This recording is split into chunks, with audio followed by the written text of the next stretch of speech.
राधे राधे। आज हम सुनेंगे एक ऐसी दिव्य कथा जो केवल इतिहास नहीं बल्कि भक्ति, प्रेम और अध्यात्म का जीवित प्रमाण है। स्वामी हरिदास जी, जिन्हें श्री ललिता सखी का अवतार माना जाता है, उनका जन्म कैसे हुआ, उनके माता पिता कौन थे, उन्हें दीक्षा कैसे मिली और सबसे महत्वपूर्ण वृंदावन के निधिवन में श्री बांके बिहारी जी का प्राकट्य कैसे हुआ। ये सारी बातें सिर्फ कथा नहीं है बल्कि खुद ठाकुर जी के प्रेम में डूबी हुई लीलाएं हैं। तो आइए शुरू करते हैं स्वामी हरिदास जी के अवतार की इस दिव्य कथा से, जिसने पूरे वृंदावन को माधुर्य रस से भर दिया है। स्वामी जी के प्राकट्य का हेतु। एक दिन ठाकुर जी अत्यंत प्रसन्न होकर मुस्कुरा रहे थे। श्री प्रिया जी ने पूछा कि प्रियतम, क्या बात है, आप अकेले अकेले मुस्कुरा रहे हैं। ठाकुर जी बोले, नारद जी ने कलयुग में कप प्रतिज्ञा की थी, आज वह पूरी होते दिखाई दे रही है।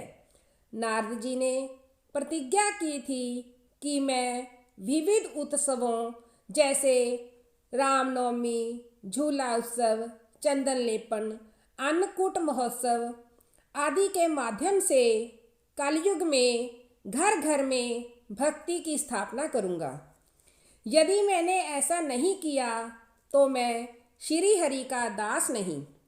इस कराल कलिकाल में भी कितने जीव तीव्र गति से मेरे चरणों तक पहुँच रहे हैं। प्रिया जी ने कहा, आप तक पहुँचने का रास्ता तो आपने खोल दिया है, पर यदि कोई जीव सखी सहचरी बनकर निज महल की सेवा प्राप्त करना चाहे, उस मार्ग को तो आपने खोला ही नहीं, उसको आपने गुप्त ही रखा है। ठाकुर जी ने कहा कि यह रास्ता आपकी सहचरियों की कृपा करुणा के अधीन है। सहचरी अनुग्रह ना करे तो मुझे भी श्री महल की टहल दुर्लभ है।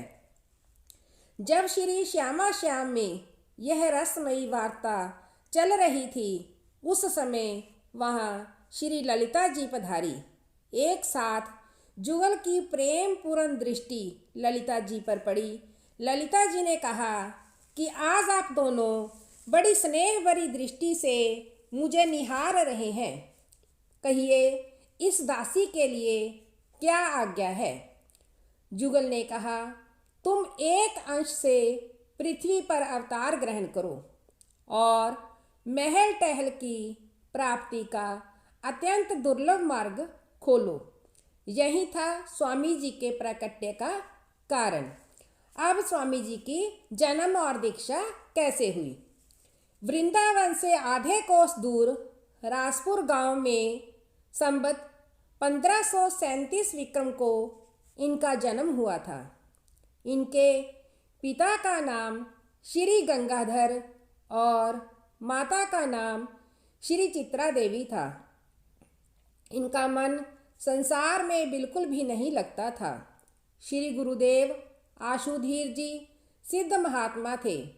उन्होंने बाल्यकाल में ही स्वामी हरिदास जी के पिता को बता दिया था कि यह बालक ललिता जी के अवतार हैं और समय आने पर यह भजन करने निकल पड़ेगा, तब उसको कोई भी रोकना टोकना नहीं।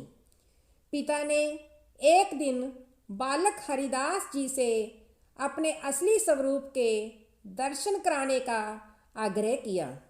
स्वामी हरिदास जी ने उनको साक्षात ललिता जी के रूप में दर्शन देकर कृतार्थ किया। 25 वर्ष की अवस्था में एक विरक्त की भांति घर से निकल पड़े और वृंदावन चले आए। वृंदावन के एक निम्बारक संप्रदाय के संत श्री आशुधीर देवाचार्य जी से दीक्षा ली और विरक्त वेश ग्रहण करके भजन करने लगे। अब मेरे श्री बांके बिहारी जी का प्राकट्य कैसे हुआ। स्वामी जी ने श्री निधिवन रास को अपनी साधना स्थली बनाया और निरंतर श्री जुगल की रस केली का दर्शन किया। स्वामी जी जहाँ विराजते वहीं एक परम सुरम्य लता कुंज की ओर एकाग्र दृष्टि रखते थे। कभी उसकी ओर देखकर हंसते थे, कभी भाव में भरकर रोते थे, कभी लौट जाते। उसी लता कुंज की ओर देखकर राग भी गाते। उनके शिष्य श्री विठल विपुल देव जी ने एक दिन पूछा कि हे गुरुदेव, इस विशेष कुंज की ओर आपकी दृष्टि सदा रहती है और आप भाव विवल होते हैं, क्या इस कुंज में कोई विशेष बात है? स्वामी जी ने उन्हें दिव्य दृष्टि प्रदान की। उन्होंने देखा कि दिव्य रंग महल में एक रूप होकर श्यामा श्याम कुसुम सेज पर रस विलास कर रहे हैं। उस रूप को देखकर विठल विपुल देव जी भाव विह्वल हो गए। उन्होंने स्वामी जी से प्रार्थना की कि इस स्वरूप का दर्शन हमें सर्वदा होता रहे। स्वामी जी ने गाकर श्यामा श्याम को पुकारा और देखते देखते एक प्रकाश पुंज प्रकट हुआ, जिसमें से श्री बांके बिहारी जी का श्री विग्रह बाहर आया। आज बांके बिहारी जी के मंदिर में इसी श्री विग्रह का दर्शन होता है। ये थी स्वामी हरिदास जी के जन्म, दीक्षा और श्री बांके बिहारी जी के दिव्य प्रकट्य की कथा। कहते हैं कि जहाँ भी हरिदास जी का नाम लिया जाता है वहाँ स्वयं बिहारी जी अपनी कृपा बरसाते हैं। अगली वीडियो में हम जानेंगे स्वामी हरिदास जी प्रिया प्रीतम की होली का आनंद कैसे लेते हैं, जहाँ रंग भी दिव्य था और प्रेम भी दिव्य। कथा को सुनिए, बार बार सुनिए, तब तक सुनिए जब तक कथा दिल में ना उतर जाए। अगर आपको यह कथा अच्छी लगी हो तो चैनल को सब्सक्राइब जरूर करें और राधे राधे लिखकर अपना प्रेम जरूर जताएं। राधे राधे।